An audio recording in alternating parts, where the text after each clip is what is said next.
Olá a todos, grande prazer estar aqui com vocês nesse Conip 2020, nessa versão online, né?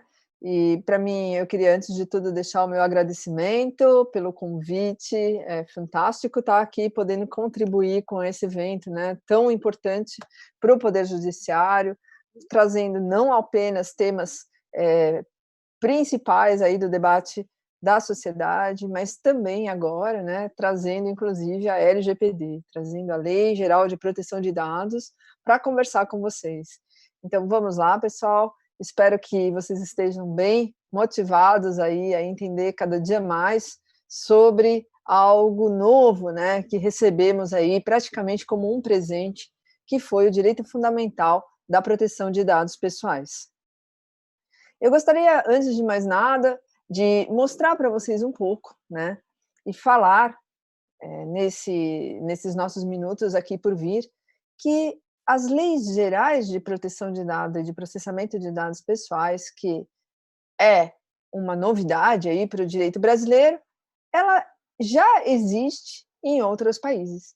E daí, hoje, né, a nossa escolha de estar trazendo para vocês as leis gerais de proteção de dados no mundo, de mostrar, né, da onde vem a nossa LGPD, por que que agora, aqui no Brasil, nós temos essa preocupação com relação ao dado pessoal. Primeiro, o que que é dado, o que que é dado pessoal, por que que a gente está falando de lei, são todos esses pontos, né, que a gente vai estar aqui trazendo num primeiro momento, nessa introdução às legislações de proteção de dados, não apenas no Brasil, mas de uma forma genérica. Por quê? Porque estamos falando de dados pessoais, né? E o nosso objetivo, primeiro, é mostrar para vocês que existe um modelo geral sobre as principais legislações de proteção de dados no mundo que o Brasil está construindo. Então, é dessa construção, desse novo ponto de vista aí do direito brasileiro, né, que a gente está tentando se inspirar, né, nas legislações internacionais para também termos o nosso modelo de proteção de dados pessoais. Mas, Andréia, por que, né, o pessoal vai me perguntar, mas por que que a gente precisa ter isso, né? E aí vem a questão, justamente, né, dos dados. Porque os dados pessoais é algo, né, que identifica eu, você, todos nós. Dentro desta identificação, parte nossa, parte da nossa personalidade, quando estamos falando do direito fundamental da proteção de dados pessoais, parte da nossa vida privada e da nossa vida íntima, fluem junto com esse dado. E daí, portanto, a necessidade de termos um controle sobre os dados pessoais. Gosto de chamar a atenção que estamos falando de dados pessoais e não de dados de forma genérica. Porque dado pode ser muitas coisas, mas dado pessoal é tudo aquilo que me identifica, que te identifica, que permite a nossa identificação. Então, agora a lei chega e fala: temos dois tipos de dados, os dados pessoais, que também podem, além de ser pessoais, ser também sensíveis. Então, temos os dados pessoais e os dados sensíveis. E, André, e os outros dados? Ah, os outros dados são os outros dados, né? Então, aqui, nessa exposição, ou quando estamos falando da Lei Geral de Proteção de Dados, diferentemente de quando a gente está tratando de tecnologias ou de alguns sistemas de informação, aqui a nossa preocupação ela é basicamente com os dados pessoais, que me identificam, que te identificam, que permite que nós, de alguma forma, sejamos identificados. Pelo quê? Sejamos identificados por sistemas de informação, por tecnologias, por outras pessoas, né? Então, tudo isso é o objeto da nossa conversa. E vamos lá. A grande questão que todo mundo traz, né, é como a gente chegou na LGPD. Então, a gente tem que entender que a gente chegou na LGPD meio que por intermédio do que a gente chama de GDPR, né? É o Regulamento Europeu de Proteção de Dados, que a gente conhece como GDPR ou GDPR. E essa lei europeia, ela não apareceu do nada, de um momento para outro. Ela apareceu de uma forma bem diferente. Então, no primeiro momento, né, foi uma necessidade da proteção do direito fundamental da proteção de dados pessoais.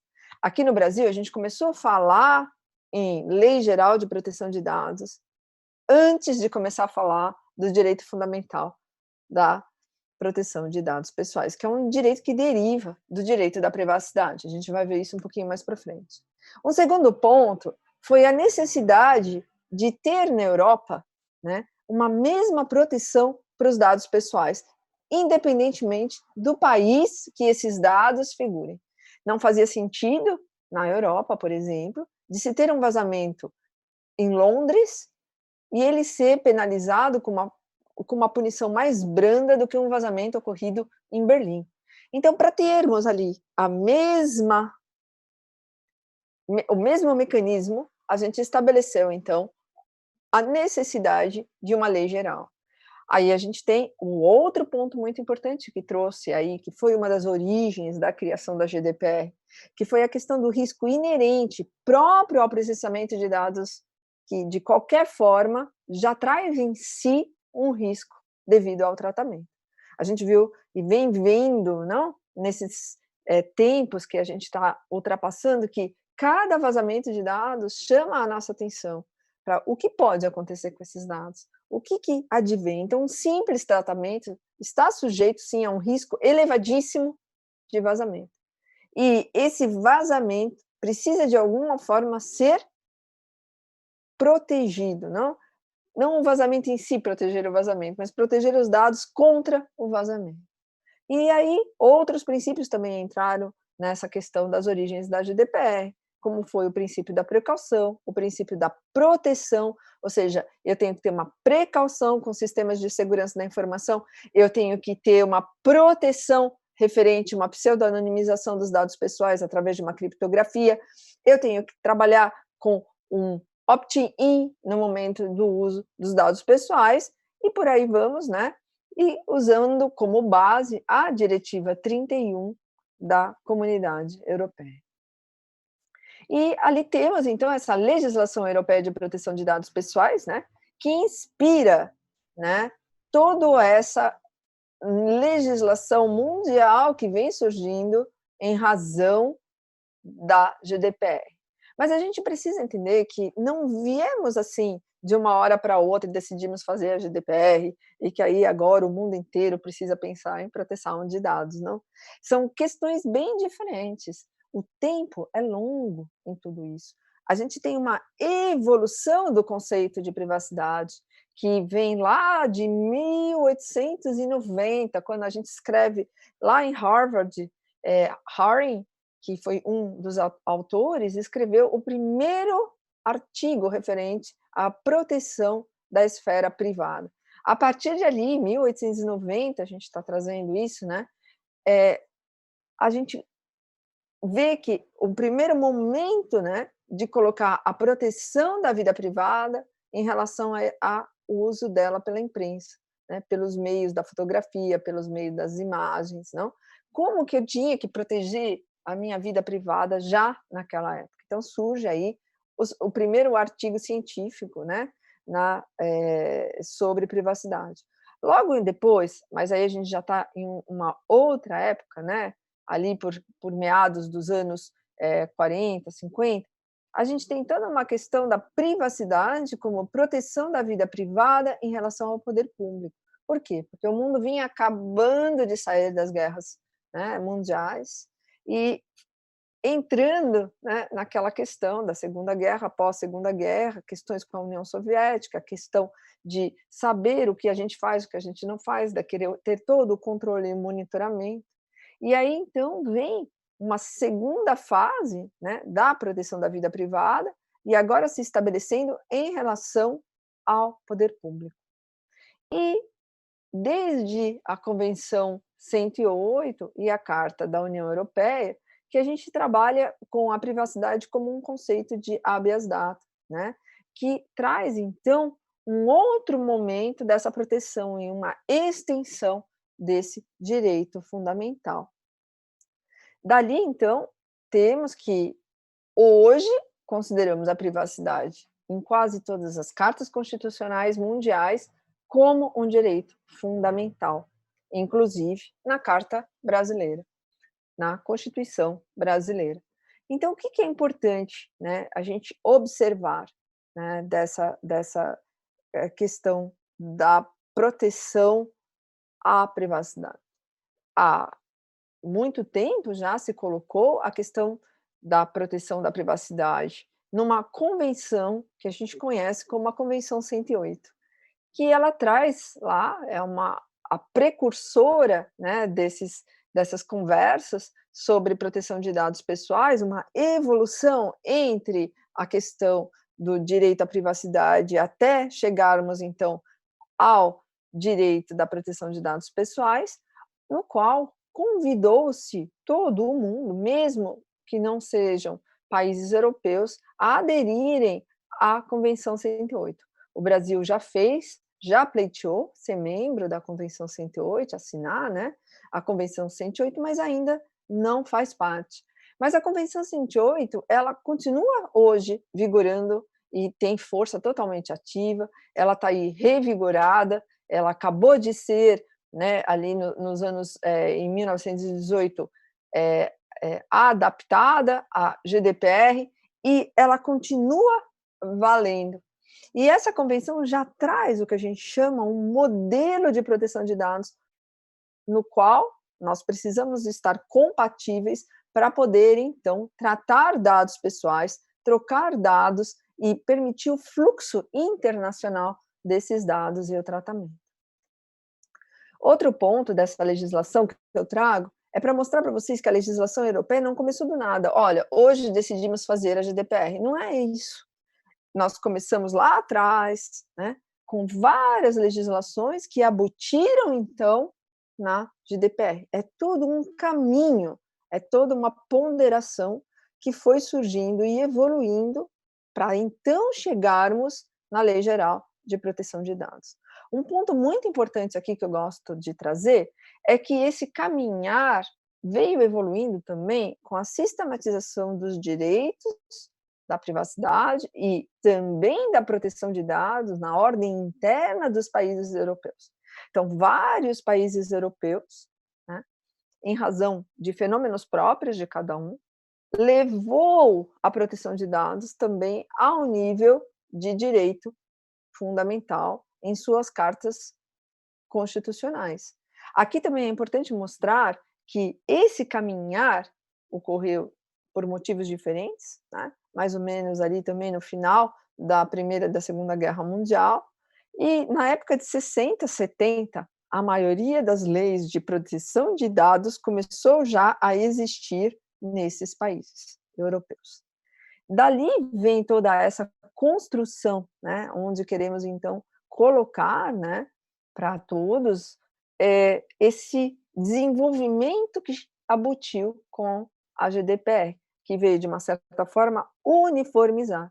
Até então tínhamos várias diretivas europeias que davam, né, as linhas gerais de como o assunto deveria ser tratado, mas apenas com o regulamento 679 é que nós então decidimos optar por uma lei, né, que uniformizasse de forma equânime toda a União Europeia. Então, essa história é muito interessante, porque a gente vê, observando, que os pontos chaves para as leis gerais de proteção de dados, mundialmente falando, estão onde? Aonde elas estão calcadas? Qual é esse ponto fundamental? Como a gente chegou na LGPD e por que chegamos na LGPD?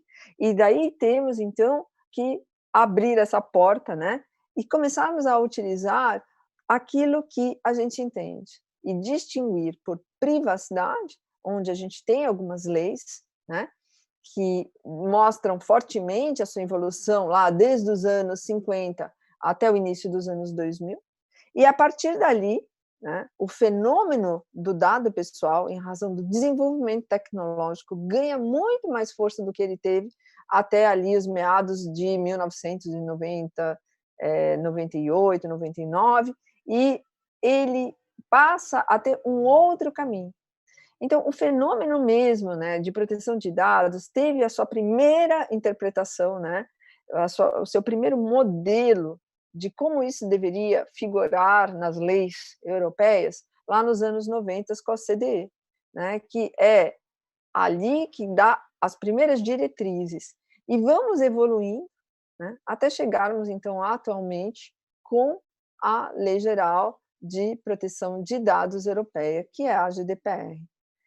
A questão de ter esses dois entendimentos sobre o que é a privacidade e o que é a proteção de dados pessoais, nos levam a observar que estamos falando de direitos fundamentais. E não existem apenas o direito fundamental ao à proteção de dados pessoais e também não existe apenas o direito fundamental à privacidade. São vários direitos que coabitam dentro de uma carta constitucional. E o interessante é a gente poder, então, balancear os interesses e, disso, saber como aplicar o direito. E a gente tem que ver que quando a gente está falando do universo do dado pessoal, que envolve tecnologia, que envolve transferência, que envolve armazenamento, que envolve tratamento desses dados, vários direitos coexistem ao mesmo tempo. E todos eles devem ser ponderados para que a gente chegue no correto ponto de aplicação. Então, a proteção do dado em caso de perda ou modificação, mesmo que eventual, ela tem que ocorrer. Ocorreu um vazamento? Foi eventual? A gente perdeu por acaso? Aconteceu um ataque que eu não pude me proteger? Vou ter, sim, que tomar providências, pois teve uma violação do direito fundamental. Mas temos ali que balancear tudo o que é feito com relação à proteção do dado pessoal, também com a liberdade de imprensa e de pesquisas.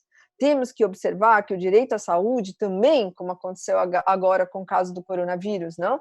Então, em muitos tempos, a gente teve que ponderar, mas eu faço a guarda do direito fundamental da proteção de dados pessoais ou eu protejo a saúde pública? Essa ponderação, ela é fundamental no livre exercício e numa sociedade democrática. De outro lado, a gente tem a livre circulação dos dados. Por quê? Porque sem isso a economia mundial, que é baseada em dados ultimamente, não tem como existir.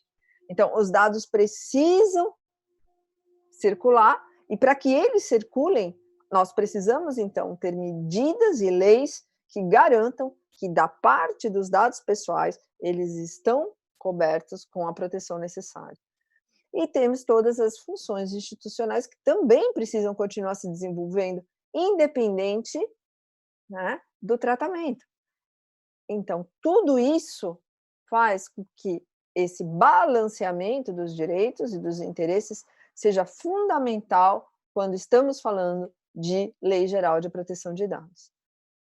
Aqui eu deixo para vocês o modelo atual legislativo europeu referente às leis gerais de proteção de dados. Então, a gente vê que na Europa a gente não tem apenas a GDPR, nós temos várias diretivas que acompanham a GDPR de forma que ela possa ter efetividade, cada uma no seu nicho.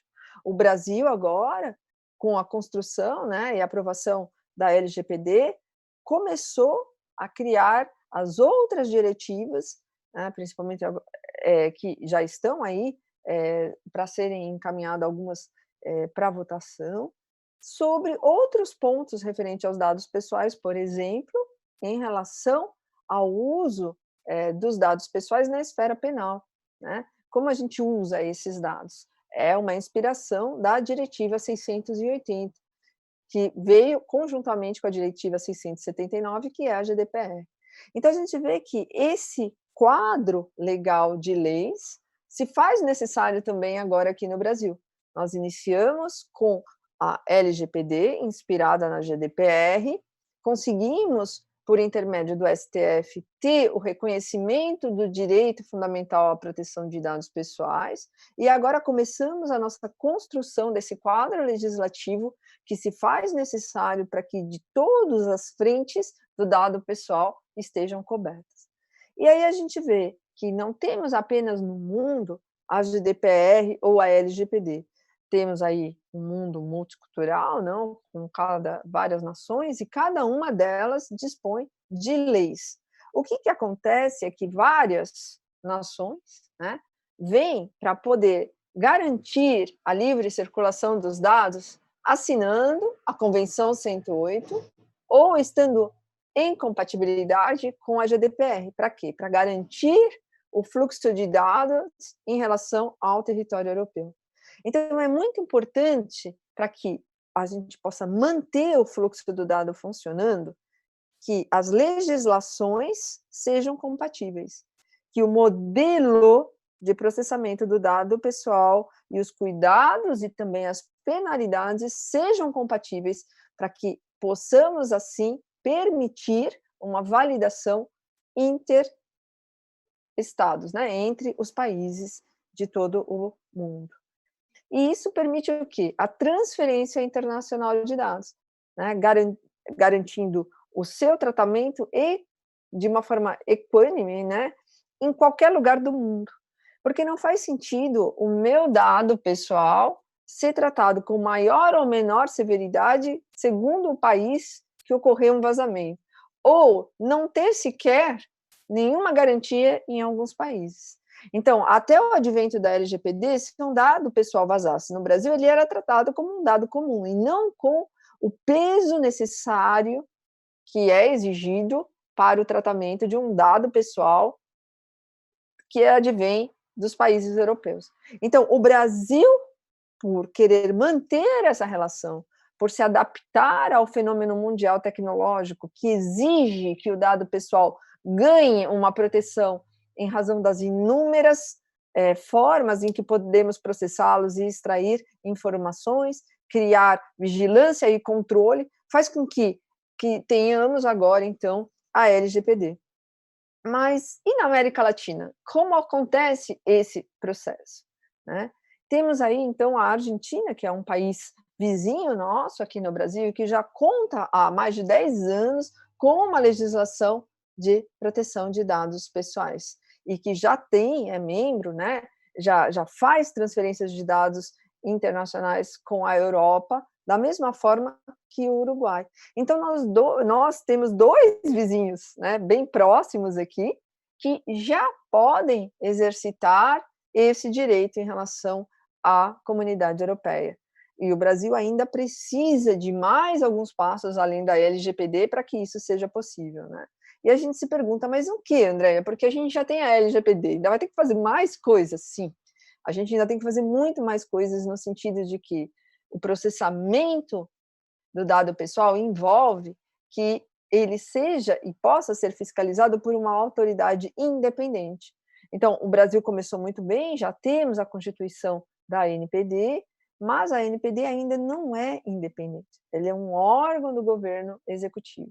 Então, isso não dá para o Brasil ainda um órgão fiscalizador que poderia agir com autonomia, podendo multar ou podendo penalizar, inclusive, o próprio uso do dado pessoal pelo governo.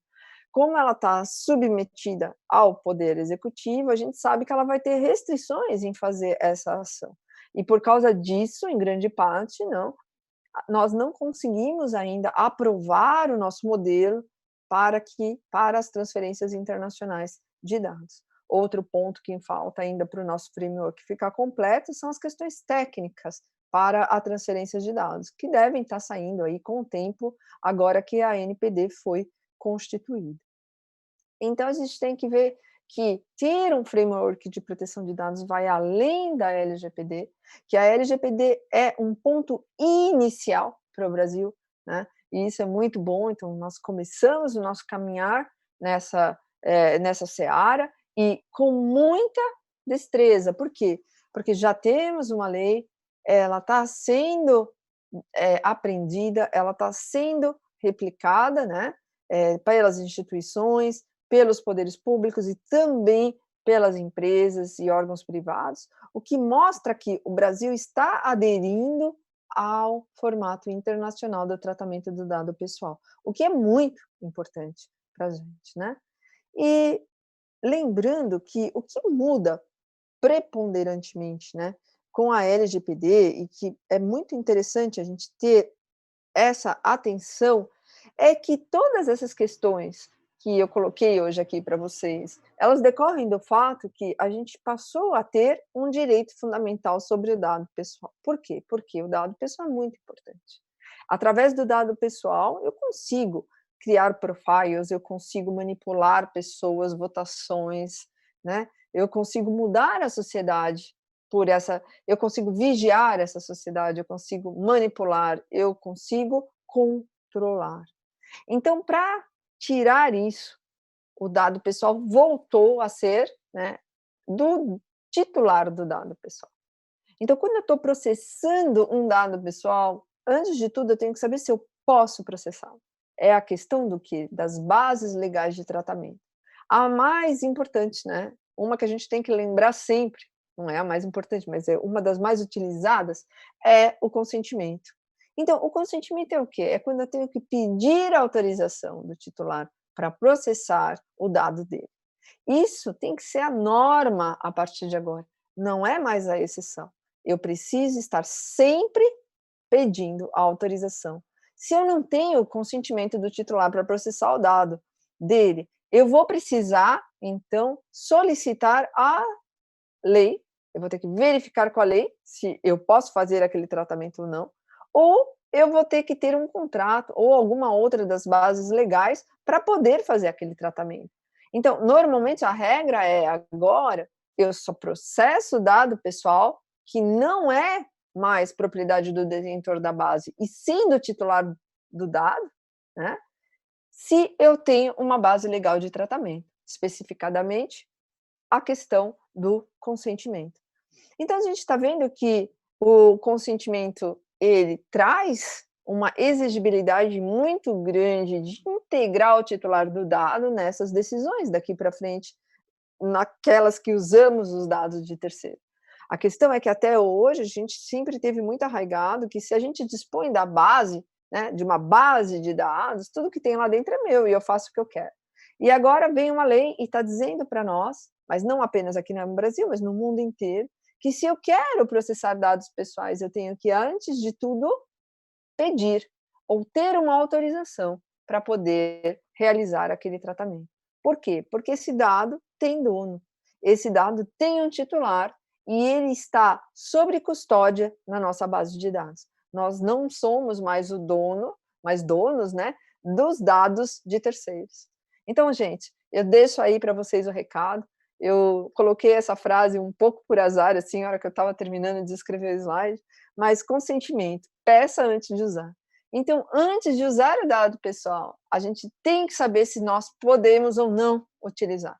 Ele não faz mais parte daquela massa de dados que nós temos lá dentro da nossa base e que a gente fazia o que a gente queria. Mudou a norma, mudou a lei, mudou o mundo, que agora exige que o titular do dono saiba onde estão os seus dados pessoais.